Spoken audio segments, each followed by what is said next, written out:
Voces de A Coruña, con Pablo Portavales. Radio Voz.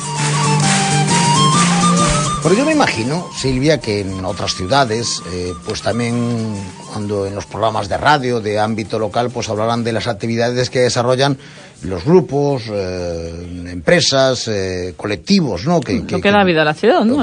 Sí, en todas las ciudades. Pero yo creo que aquí en A Coruña es diferente. Es diferente. Porque claro, aquí tú vas a hablar de un ciclo de coros galegos. Y quien lo organiza es Cántigas da Terra, que es de 1916. Después hablaremos de un festival Pascual Veiga, el ECO, también.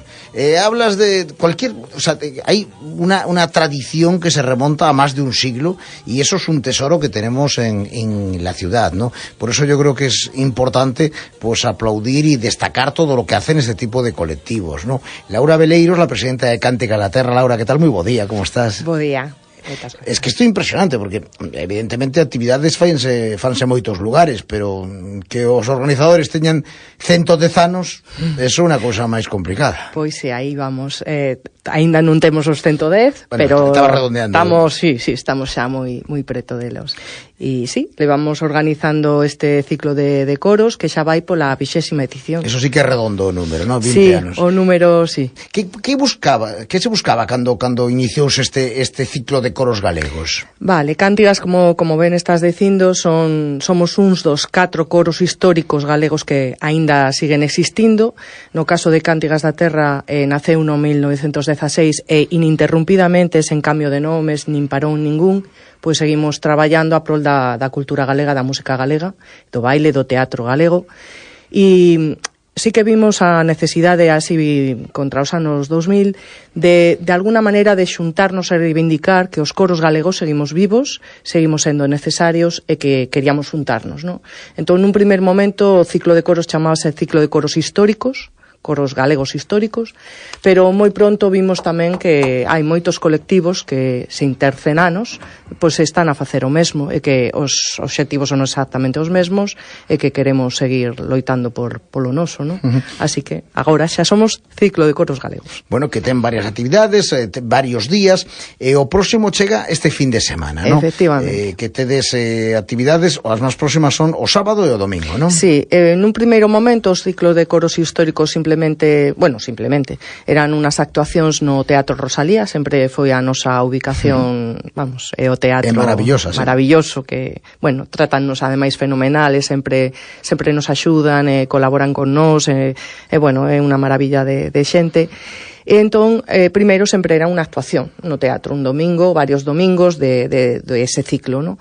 Pero tamén o ano pasado quixemos romper un pouco con esa tradición e facer outras cousas en torno ao ciclo de coros, como foron palestras, conferencias, incluso algún obradoiro de baile. E este ano, pois, como cumplíamos este 20 ano aniversario, pois decidimos facer algo bastante rompedor, como foi un roteiro conducido por Xurxo Souto o fin de semana pasado, a parte da actuación e de reunir a eses 4 coros históricos de os que che falaba ao principio, e iso foi. Pero este fin de semana que afrontamos esta segunda xornada, pois o 25 ás 12 da mañá na Fundación Luseoane contaremos ca presencia de Xosé Manuel Sánchez Rey, que é un filólogo de recoñecido prestixio en Galicia, autor de certas obras moi importantes como Cancioneiro na Coruña, e bueno, vamos reflexionar efectivamente sobre os arquivos e as recopilacións nesta área coruñesa. E despois o domingo, como ben comentabas ti, teremos xa unha actuación máis usual, vamos decir, no Teatro Rosalía de Castro, con Airiños de Fene, e despois Armadanzas del Araño, por suposto Cántigas da Terra, e así.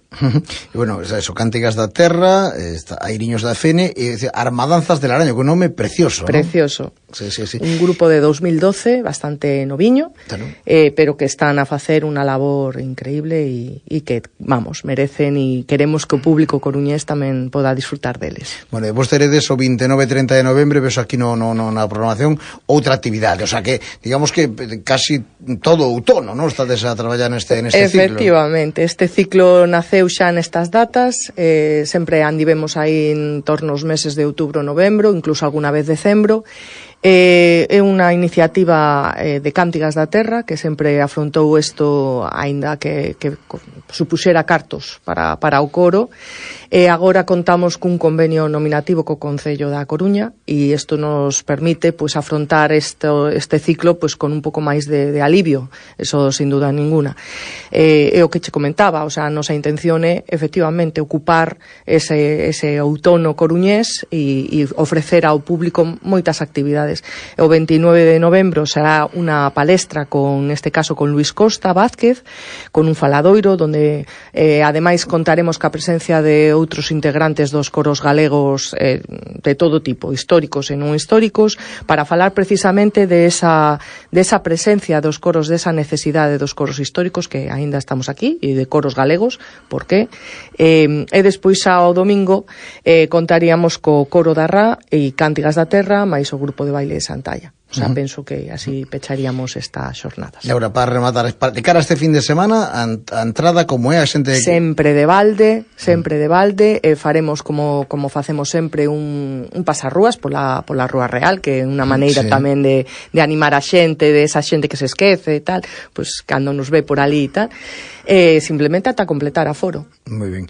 Pois Laura, recordaremos durante toda a semana, para aqueles que todavía vexan moi pronto, moi cedo agora facer planes de cara a fin de semana, pois o mércoles o xoves seguiremos recordando que estades aí. Moitas grazas. Moitas grazas a Cántigas da Terra, como sempre, por todo o esforzo que facedes, por esa trayectoria en prol da cultura do folclore galego. Moitísimas grazas. Moitas grazas. 12:21 minutos.